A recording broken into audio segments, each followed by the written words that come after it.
say you have a shirt design and you want to put it on a model, but you don't have, you don't necessarily have the shirt. You just want to make a design and see what it looks like on a model. Or you have a website design, you want to see what it looks like on the actual computer. Whatever the case may be, how to do these mockups and how to put your graphic, your design inside of those mockups. We're going to show you how to use Placeit to do just that. So let's just get right to it.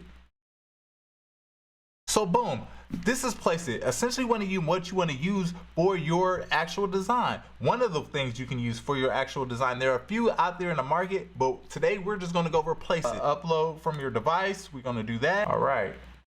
And we want the PNG version, just like that. Boom. All right.